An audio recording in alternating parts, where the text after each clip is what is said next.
Shalom Bapak Ibu Saudara. Oke, kita sama-sama mau tangkap apa yang menjadi pesan Tuhan buat kita semua ya. Pesan Tuhannya adalah gini, berkembang di tempat Tuhan tanam kita. Wow. Berkembang di tempat Tuhan menanam kita. Jadi Tuhan mau tuh kita bagaikan tanaman yang mudah ditanam. Ya. Kita tahu di daerah kita, di Indonesia, di daerah tropis ini kan kita mengenal ada tanaman yang mudah jadi, ya. Nggak usah, ada tanaman yang nggak usah dirawat, dipupukin juga jadi sendiri gitu ya. Misalnya, ini jadi ngomong tanaman dulu, misalnya waluh gitu ya. Aduh, mentang-mentang punya waluh. Kan gampang ya, nggak usah dirawat nggak tahu ya jadi dengan mudah. Pepaya gitu ya kalau di daerah tropis. Demikian juga halnya sama dengan tanam-tanaman di daerah Israel. Mereka juga punya tanam-tanaman tersendiri buat wilayah mereka. Mereka punya pepohonan sendiri yang cocok dengan wilayah mereka. Tanam-tanaman atau pepohonan yang gampang jadi di sana gitu. Jadi inilah awal mula pesan Tuhan ya. Tuhan mau kita seperti pohon-pohon yang seperti itu. Ditanam di mana jadi gitu. Dan bukan pohon liar, kan banyak juga kan memang pohon liar, rumput liar yang nggak usah diapa-apain juga jadi sendiri. Tapi bukan yang seperti itu. Kadang-kadang kan ilalang, kita tahu ilalang kan sesuatu yang memang akhirnya dikumpulkan untuk dibakar. Nah bukan yang seperti itu. Tapi tanaman yang bermanfaat. Nah inilah awal mulanya. Nah oke, saya mau ajak kita baca beberapa ayat di Yeremia 29. Ayat 4-7. Ya beberapa ayat ini kita baca bergantian. Oke, mulai dari ayat 4, lalu Bapak Ibu 5 dan selanjutnya. Beginilah firman Tuhan semesta alam Allah Israel kepada semua orang buangan yang diangkut ke dalam pembuangan dari Yerusalem ke Babel. Silakan. Dirikanlah rumah untuk kamu diami, buatlah kebun untuk kamu nikmati hasilnya. Ambillah istri untuk memperanakan anak laki-laki dan perempuan. Ambilkanlah istri bagi anakmu laki-laki dan carikanlah suami bagi anakmu perempuan. Supaya mereka melahirkan anak laki-laki dan perempuan agar di sana kamu bertambah banyak dan jangan berkurang. Adalah kesejahteraan kota kemana kamu aku buang. Dan berdoalah untuk kota itu kepada Tuhan. Sebab kesejahteraannya adalah kesejahteraanmu. Ayat ini kan yang kita udah sering dengar ya. Nah tetapi latar belakang daripada ayat ini adalah gini Bapak Ibu Saudara. Ayat ini berbicara tentang kehidupan bangsa Israel khususnya Yehuda. Kan ada utara dan selatan ya. Utara ya, yang adalah Israel ya. Kalau di Alkitab dibilang Israel di perjanjian lama berarti wilayah utara yang ibu kotanya Samaria. Tapi yang Israel selatan adalah Yehuda, ibu kotanya Yerusalem. Nah ini bicara soal, nah yang Israel duluan nih yang ibu kotanya Samaria udah dibuang lebih awal. Nah kemudian sekian puluh tahun kemudian barulah Yehuda dibuang ke Babel. Yang satu dibuang ke Asyur, satu buang ke Babel. Nah ini yang Babel, yang Yehuda. Jadi ternyata ngalami pembuangan baik yang utara maupun yang selatan. Akibat apa? Akibat mereka hidup terus gak lepas dari yang namanya penyembahan berhala gitu. Padahal Tuhan gimana kurang keras gitu melalui nabi-nabinya kan. Untuk menyembah hanya kepada satu Tuhan. Tetapi kemudian yang dilakukan bangsa Israel kan langgar lagi sampai akhirnya Tuhan bilang kan kalau sampai melanggar suatu kali dibuang. Dan akhirnya tergenapilah dibuanglah mereka. Nah bagaimana keadaan mereka waktu dibuang? Tentu gak enak yang namanya bukan di tanah air sendiri kan. Dibuang ke wilayah Babel yang full penyembahan berhala. Sampai mereka mabuk bahwa ya ampun ternyata hidup di pembuangan itu gak enak gitu ya. Nah, tapi kemudian gini, waktu mereka udah dibuang ke sana, memang Tuhan menjanjikan suatu hari mereka akan dibebaskan tapi gak tahu kapan ya. Nah tapi Tuhan bilang, waktu di pembuangan, ya Tuhan mau umatnya berlaku seperti tanaman yang tadi saya jelaskan di awal. Jadilah seperti tanaman yang mudah beradaptasi dan bertumbuhlah gitu.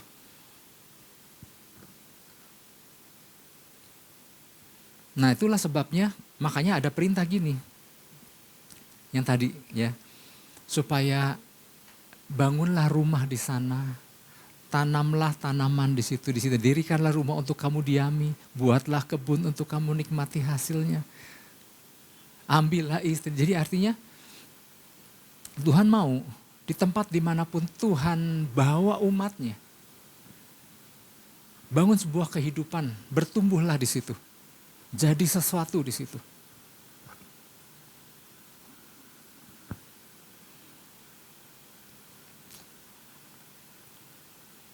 Nah, karena diawali dengan tanaman maka ternyata gini, maka saya mulai cari tahu kan tentang tanaman. Jadi banyak tanaman di Alkitab catat banyak tentang tanaman yang bermanfaat, yang gampang tumbuh. Ya karena memang negara Israel kan negara agraris, termasuk negara agraris yang banyak pepohonannya, banyak tumbuh-tumbuhannya. Ya. Banyak ayat-ayat yang mendukung soal itu, Bapak Ibu Saudara, minimal di Alkitab ada 120 jenis pohon atau tanaman yang sering disebut di Alkitab, bukan yang tercatat di Alkitab yang tanpa kita sadari, yang kita sering dengar kan pohon aras, Libanon, atau pohon zaitun. Ya.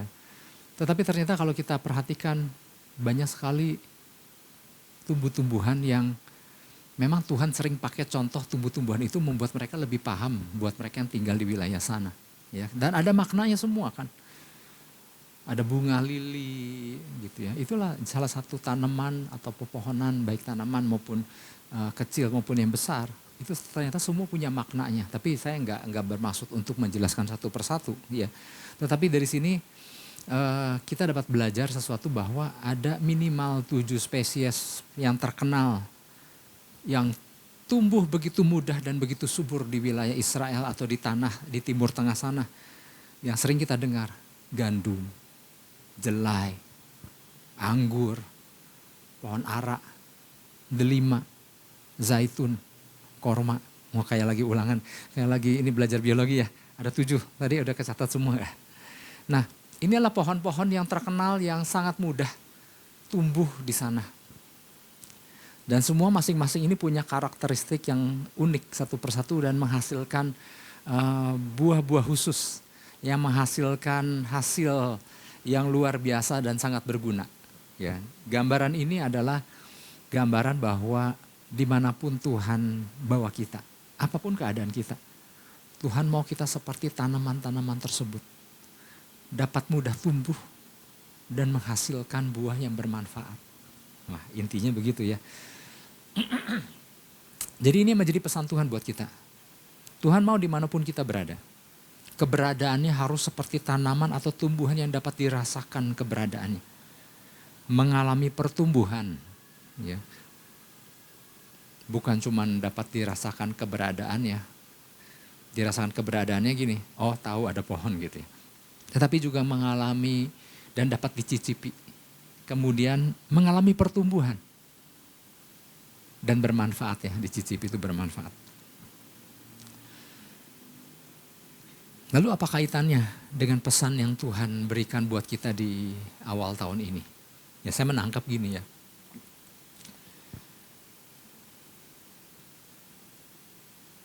Di tengah kondisi bangsa Israel dibuang ke pembuangan itu kan suatu kondisi yang sulit. Kondisi yang gak mudah. Tetapi waktu Tuhan lewat Nabi Yeremia mengingatkan kepada umat Tuhan yang dibuang di sana. Jadilah seperti tanaman. Bertumbuhlah di sana. Nah, jadi kalau diselaraskan dengan kondisi kita memasuki 2025, ya saya menangkapnya gini bahwa kita harus membawa semangat bahwa dimanapun apapun ya, dimanapun Tuhan bawa. Ya memang kita kebetulan memang gak kemana-mana ya di kota ini. Tapi ada perantau juga kan di sini ya. dimanapun kita di bawah Tuhan, apapun keadaan kita, apapun yang dikatakan orang tentang 2025, poinnya adalah gini, Tuhan mau kita jadi seperti pohon yang mudah tumbuh, katakan amin. Mudah tumbuh dan terasa keberadaannya dan bermanfaat. Nah kalau kita memasuki tahun dengan semangat seperti itu kan mau gak mau kan kita juga, wah kita menangkap ya menjadi tanamannya Tuhan. Ya. Jadi kondisi apapun sebetulnya tuh kita termasuk jenis tanaman itu sebetulnya bisa tumbuh mudah. Kadang-kadang kan ada orang banyak, aduh Pak kondisi gini mah boro-boro bertumbuh. Boro-boro datang ibadah. Boro-boro cari pengenalan akan Tuhan. Kadang-kadang ada orang yang kayak begitu ya. Enggak tumbuh dengan alasan keadaan. Tapi Tuhan mau di tengah keadaan apapun kita tuh seperti pohon yang tadi disebutkan tadi. Mudah tumbuh sebetulnya kalau mau. Ini mengingatkan kita bahwa apapun keadaan kita, jangan lupa akan sifat alamiah kita yang harus bisa ditanam di berbagai kondisi cuaca dan keadaan apapun. Jadi lewat pesanan ini Tuhan lagi kasih tahu kita nih, kita ini pohon yang gampang jadi sebetulnya. Kalau di awal tahun, di pergantian tahun kan kita dengar pesan kan gampang hamil ya. Jadi kan mengandunglah sesuatu yang baik. Karena apa yang dikandung itu akan dilahirkan. Nah pesan Tuhan kali ini adalah jadilah seperti tanaman yang dimaksud Tuhan yang gampang tumbuh, gampang berbuah.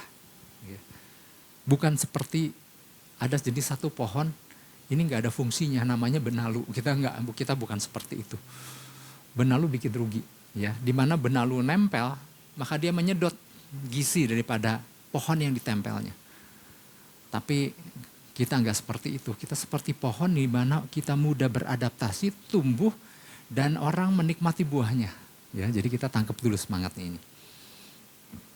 Nah kembali lagi kepada bangsa Israel di pembuangan. Nah ada beberapa, karena dasar ayat yang diberikan adalah tentang Yeremia tadi, maka kita membayangkan bahwa oh iya seperti itulah yang Tuhan kehendaki buat bangsa Israel. Waktu mereka dibuang ke pembuangan, Tuhan mau yuk jadi sesuatu di situ. Yuk jadi berkat di sana. Meskipun keadaan Babel mungkin sangat gak enak. Ya. Nah beberapa prinsip yang perlu kita pahami berkaitan dengan pesan Tuhan ini buat kita. Beberapa di antaranya ya. Yang pertama, tetap bertumbuh dalam rencananya. Nyanya huruf besar ya. Tetap bertumbuh dalam rencananya. Dalam keadaan apapun. Jadi gak ada alasan untuk gak bisa bertumbuh. Tetap bertumbuh dalam rencananya dalam keadaan apapun. Ya. Yeremia 29 ayat 5 dan 6 yang tadi. Ya. Dirikanlah rumah, ya, oke kita baca dulu. Dirikanlah rumah untuk kamu diami. Buatlah kebun untuk kamu nikmati hasilnya. Kemudian ambillah istri untuk memperanakan anak laki-laki dan perempuan. Jadi artinya gini, waktu Tuhan bawa bangsa Israel ke pembuangan, ya. Sebetulnya bangsa Israel tuh diperhadapkan dengan minimal 2 pilihan. Mereka dibawa ke pembuangan itu dengan cara dipaksa keluar. Kerajaan Babel datang ke Israel, mereka ambil penduduknya, terutama yang usia produktif, dibawa sebagai tawanan ke Babel. Ini kan sebetulnya sangat gak nyaman sekali. Mereka dan di sana menjadi orang buangan, tinggal sih di sana di Babel, jadi orang buangan. Dan mereka diperhadapkan dengan 2 keadaan, 2 pilihan sebetulnya. Pilihan yang pertama adalah gini, mau meratapi nasib, sedih, kecewa, akhirnya jadi apatis, nggak punya pengharapan, nggak punya gairah. Jadi tawanan, jadi orang buangan.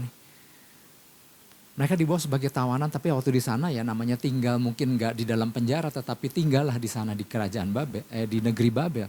Itu juga sesuatu yang nggak enak kan.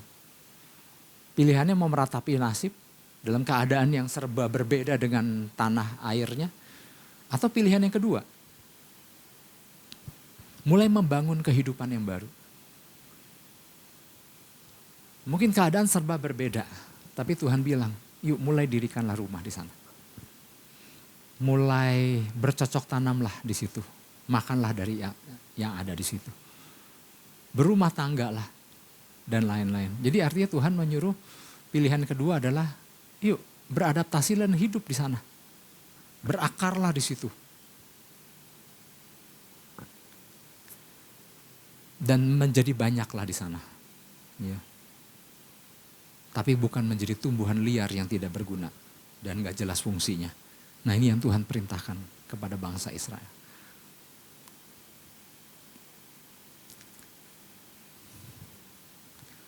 Jadi ketika bangsa Israel ditempatkan di tempat yang tidak sesuai dengan keinginan mereka, Tuhan mau mereka menangkap bahwa inilah yang Tuhan kehendaki untuk mereka sementara di sana.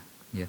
Atas dasar pemikiran tersebut Tuhan mau mereka mulai memahami bahwa Tuhan memerintahkan mereka untuk menanam diri mereka ya, di tempat yang Tuhan tempatkan. Awalnya mungkin bingung, mau apa sih dibuang, apa sih rencana Tuhan.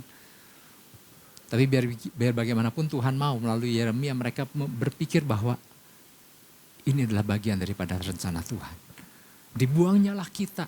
Nah Tuhan mau mereka memiliki cara pandang yang selaras.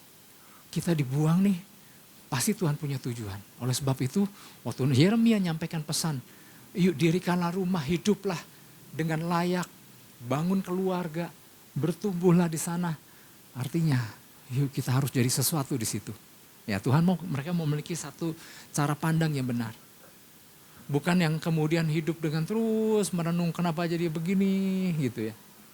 Tapi Tuhan mau mereka hidup dan lakukan sesuatu di situ. Sekalipun itu negeri Babel. Ya. Bangun rumah, tinggal di sana. Tanam kebun, makan hasilnya. Menikahlah dan punya anaklah di situ. Dan persiapkan cucu-cucu, ya, karena mereka nggak tahu kan sampai kapan mereka tinggal di pembuangan situ. Nah hal ini hanya akan tergenapi waktu mereka nangkep rencana Tuhan dan ikut ambil bagian di dalamnya.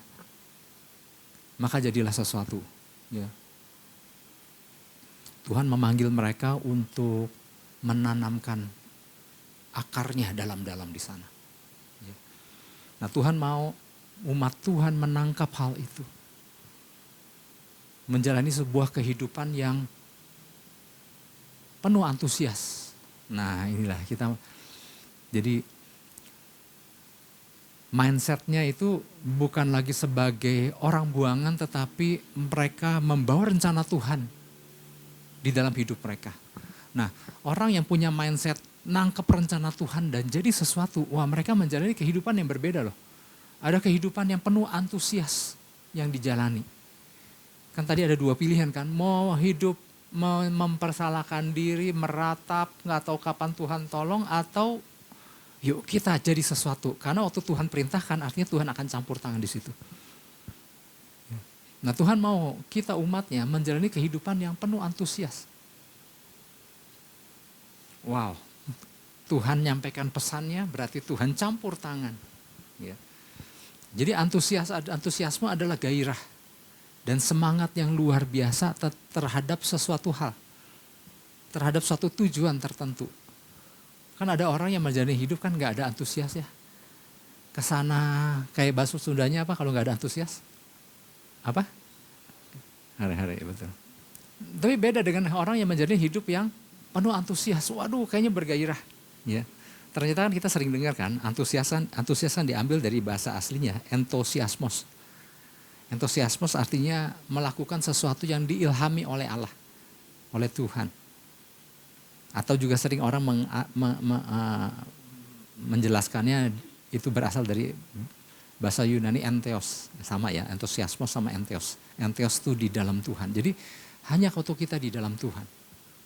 Seharusnya kita adalah orang-orang di dalam Tuhan, seharusnya karena kita di dalam Tuhan. Tuhan mau gitu.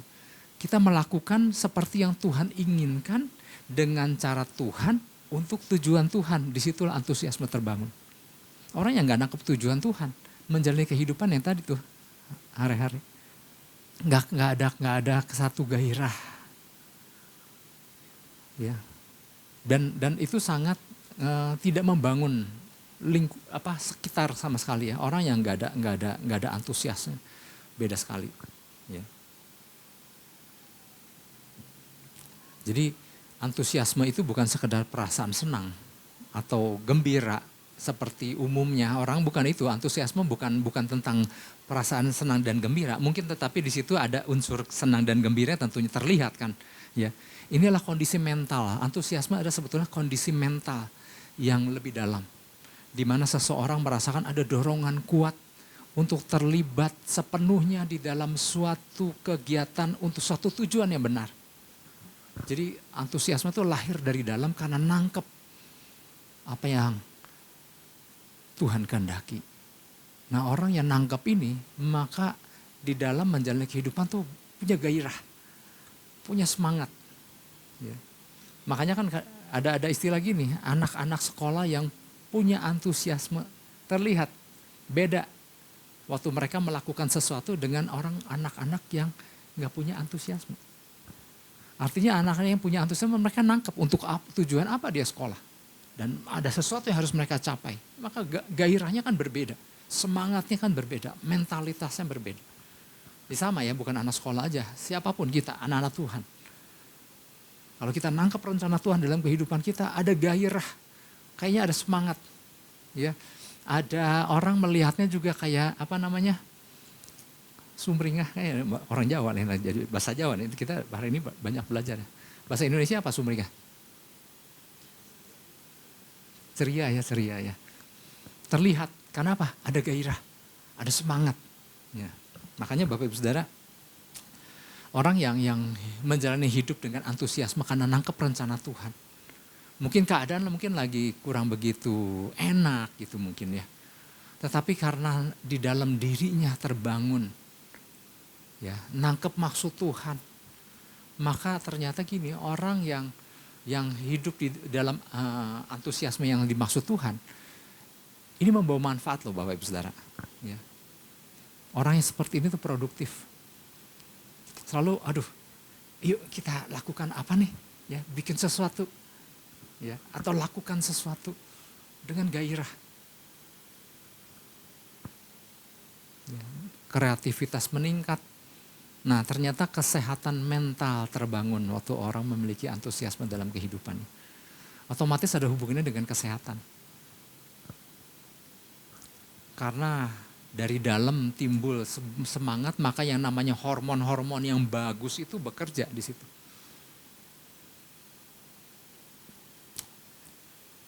Saya pernah cerita ya, tawanan orang-orang Yahudi yang ditawan pasukan Hitler.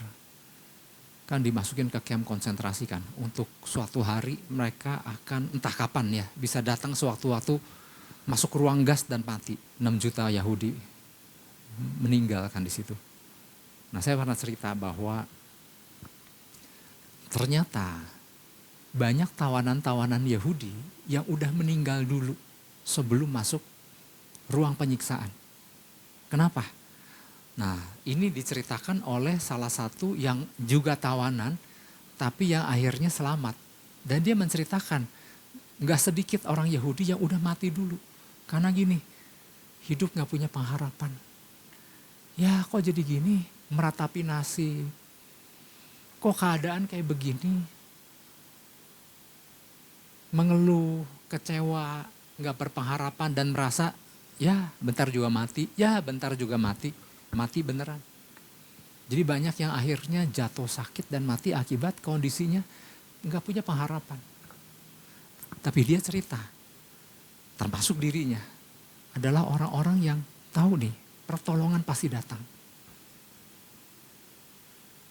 Dia percaya entah gimana caranya Tuhan pasti tolong. Selalu ada pengharapan.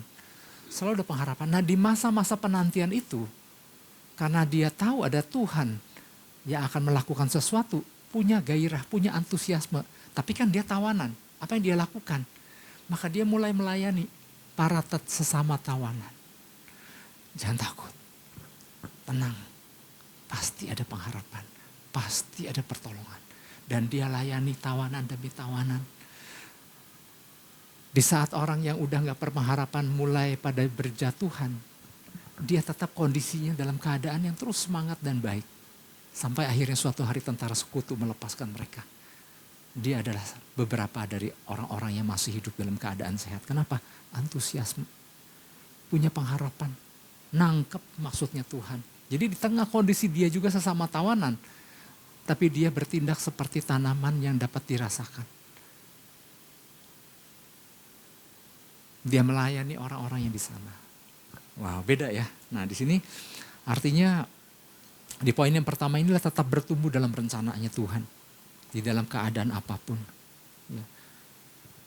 Orang yang nggak punya tujuan, maka menjalani hidupnya tuh apatis. Aduh, ngapain sih? Buat apa sih aku hidup? Ya, pernah dengar nggak ada orang anak Tuhan nanya, Pak, buat apa sih saya hidup? Ya ampun, saya bilang nggak pernah diajarin. Tuhan selamatkan kita karena Tuhan punya rencana atas hidup kita. Ya, di tengah berbagai apapun keadaan tentunya, tapi Tuhan mau kita nangkep. Ada maksud Tuhan di balik semuanya itu, jadi tetap semangat, tetap gairah di situ. Nah, masuki awal tahun ini dengan sebuah semangat. Waktu Tuhan bilang, jadilah seperti tanaman yang bertumbuh, beradaptasi di tengah keadaan apapun dan menjadi manfaat di situ. Itu yang pertama. Yang kedua, tetap memberikan pengaruh ilahi dimanapun kita berada. Ayatnya yang tadi tuh, ayat 7 yang terkenal tadi. Usahakanlah kesejahteraan kota kemana kamu aku buang. Dan berdoalah untuk kota itu kepada Tuhan. Sebab kesejahteraannya adalah kesejahteraanmu. Wow, ini luar biasa sekali. Ini benar-benar kan dibuang mereka ya. Di tempat pembuangan, Tuhan bilang usahakanlah kesejahteraan. Di sini ada dua perintahan yang kita tangkap. Usahakanlah, cari sejahtera di situ. Kalau di dalam bahasa, seek the peace of the city, where I have caused you to be carried away. Nah, jadi cari sejahtera, usahakan. Jadi yang pertama gini, jangan langsung diartikan sebagai berdoa untuk kota. Betul, itu ada di kalimat yang kedua. Tapi yang kedua adalah usahakan, ada usaha. Bikin sejahtera. Tuhan bilang bikin tempat atau kota di mana kamu aku buang. Cari kesejahteraan di situ.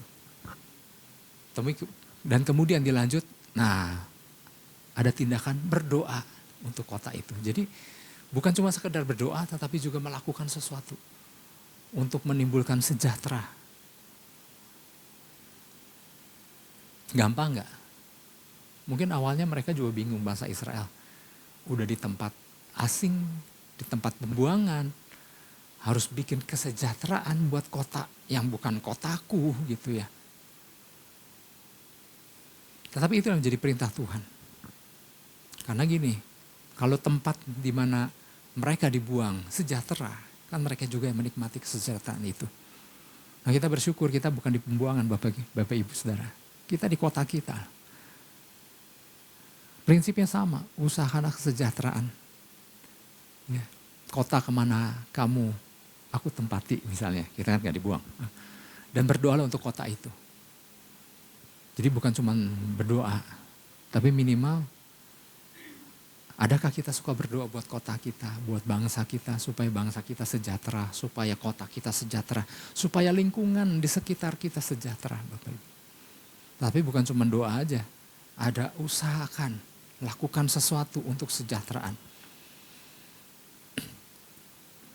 Saya bukan nyambungin ya, tetapi memang selama ini kita dekat dengan warga sekitar, dengan pemerintahan setempat, dan kita bikin sesuatu. Membantu warga. Dan beberapa waktu yang lalu kita membangun tempat sampah organik yang ditanam. Dan hari ini ada yang lagi ngisi air di depan masjid, air minum, air yang siap minum siapapun yang lewat di sekitar situ atau pengguna warga.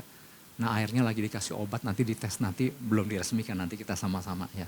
Setelah hasilnya jadi, maka kita hadir di sebelah tetangga kita. Nah, ternyata gini Bapak Ibu Saudara, kita lakukan ya dengan ya tulus-tulus aja gitu ya. Memang selama ini kita menjalin hubungan dengan lingkungan. Tapi ternyata beberapa hari yang lalu dari kelurahan datang. Mereka bilang bahwa apa yang kita lakukan ternyata dicatat loh di balai kota. Dan mereka mau kasih ucapan terima kasih.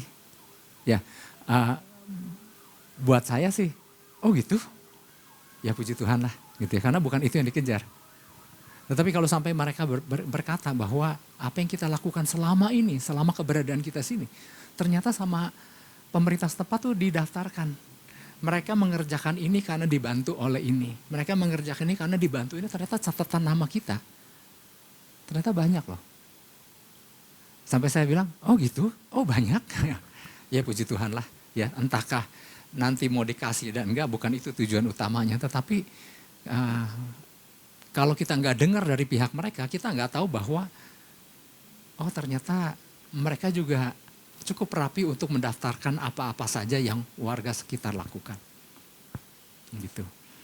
Nah jadi saya merasakan bahwa oh iya, tanpa menangkap sebetulnya dampaknya seperti ini, tetapi oh ternyata mereka tuh mengapresiasi apa yang kita lakukan.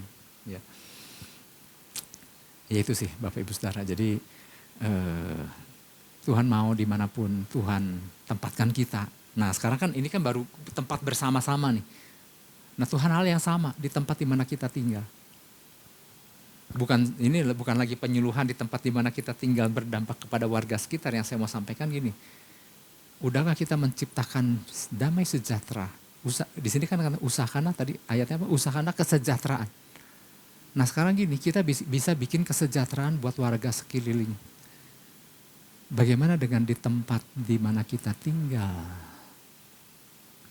Sudahkah kita buat rumah kita, keluarga kita sejahtera? Ada pengaruh impartasi yang sehat terhadap anggota keluarga. Kadang-kadang kan gini, jadi berkat di luar. Tapi di dalam, gue gak sejahtera ada dia gitu ya. Nah ini jadi pemikiran kita juga. Tuhan mau kembali kepada pesan di awal. Dimanapun kita ditempatkan, Tuhan mau kita menjadi seperti tanaman yang mudah jadi. Mudah tumbuh dan dirasakan keberadaannya dan bermanfaat, termasuk waktu kita di dalam tempat di mana kita tinggal. Kalau sudah ya puji Tuhan gitu. Tetapi ini mengingatkan kita bahwa bukan cuma tentang keluar aja, tapi bagaimana dengan keadaan di dalam. Oleh sebab itu mari Bapak Ibu Saudara, saya juga panjang lebarkan, saya cuma menyampaikan bahwa ini loh Tuhan memberikan sebuah gambaran seperti tanaman. Bukan tanaman liar yang merugikan, tetapi tanaman yang gampang jadi. Apapun kondisi cuaca, apapun waktu bangsa Israel di pembuangan sekalipun, tanaman itu harus jadi dan dinikmati katanya. Kita juga boleh dinikmati oleh orang-orang sekeliling kita. Katakan amin.